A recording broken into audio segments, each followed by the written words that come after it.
अस्सलाम वालेकुम viewers, welcome back to my YouTube channel. उम्मीद करता हूँ सब खैरियत से होंगे। आज की इस वीडियो में आपके साथ बहुत ही अच्छी एंटीबायोटिक के बारे में रिव्यू करूँगा जिसका नाम है ज़ाइसन टैबलेट। ज़ाइसन टैबलेट को किन किन कंडीशन में इस्तेमाल किया जाता है, इसको इस्तेमाल किस तरह से करना चाहिए और इसके क्या साइड इफ़ेक्ट्स हो सकते हैं, इसके बारे में कंप्लीट रिव्यू आज की इस वीडियो में आपके साथ शेयर करूंगा। ज़ाइसन टैबलेट की फार्मूलेशन को हम देखें तो इसमें अजिथ्रोमाइसिन पाई जाती है। अजिथ्रोमाइसिन जो कि एक एंटीबायोटिक है, ये ब्रॉड स्पेक्ट्रम एंटीबायोटिक है, यानी कि इसको बहुत ज़्यादा किस्म के बैक्टीरियल इन्फेक्शन को ठीक करने के लिए इस्तेमाल किया जाता है। ये एंटीबायोटिक है तो इससे ज़ाहिर होता है कि ये एंटीबैक्टीरियल इन्फेक्शन को ठीक करने के लिए इस्तेमाल की जाती है।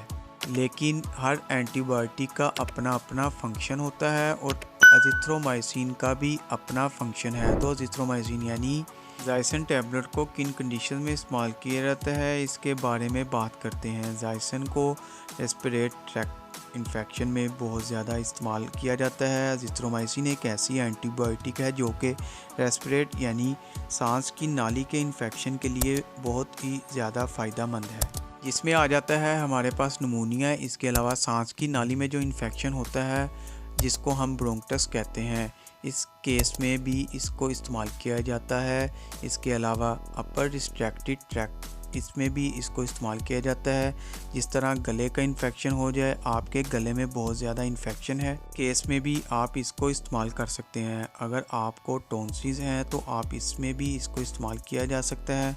इसके अलावा इसको कान के इन्फेक्शन ओटरस मीडिया में भी इसको इस्तेमाल किया जाता है, जिसमें आपके कान के अंदरूनी हिस्से में बहुत ज़्यादा सोजिश हो जाती है, इन्फेक्शन हो जाता है, वो भी बैक्टीरियल इन्फेक्शन होता है। इसमें भी अजिथ्रोमाइसिन एंटीबायोटिक का इस्तेमाल किया जाता है।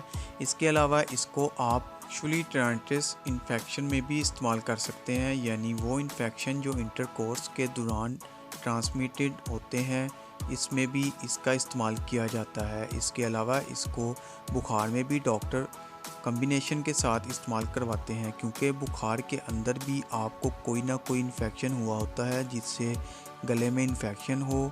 इस केस में भी इसको इस्तेमाल किया जाता है। ये टैबलेट 3 दिन के अंदर ही बैक्टीरियल इन्फेक्शन को ख़त्म कर देता है। अगर बैक्टीरियल इन्फेक्शन कोई लंग्स का है, साइनस इन्फेक्शन है, थ्रोट इन्फेक्शन है, यूरिनरी ट्रैक्ट इन्फेक्शन है, कोई भी ऐसा इन्फेक्शन है, वो 3 दिन में ख़त्म हो जाता है। ये टैबलेट इन तमाम टाइप्स के इन्फेक्शन में इस्तेमाल होता है। अब बात करते हैं इस टैबलेट के साइड इफ़ेक्ट्स के बारे में। इसके इस्तेमाल से आपको कुछ कॉमन साइड इफ़ेक्ट हो सकते हैं। डायरिया हो सकता है, इसके कोई इतने साइड इफ़ेक्ट्स नहीं हो सकते, लेकिन अगर आप इसको सही तरीक़ा से इस्तेमाल नहीं कर रहे हैं तो इसके कुछ कॉमन साइड इफ़ेक्ट्स हो सकते हैं। डायरिया, मैदे में खराबी, एब्डोमिनल पेन, नोज़िया, वॉमिटिंग, कब्ज़, ये इसके कुछ कॉमन साइड इफ़ेक्ट्स हो सकते हैं। इसको आपने रोज़ाना दिन में 1 मरतबा इस्तेमाल करना है। इसको आप पानी के साथ इस्तेमाल कर सकते हैं। आपने इसको हमेशा खाना खाने से पहले ही इस्तेमाल करना है। खाना खाने से 1 घंटा पहले या खाना खाने के 2 घंटा बाद इसको इस्तेमाल करना है। वीडियो अच्छी लगे तो वीडियो को लाइक और शेयर ज़रूर करें। चैनल को अभी तक सब्सक्राइब नहीं किया तो चैनल को सब्सक्राइब कर लें और बेल के बटन को प्रेस करना ना भूलें, ताकि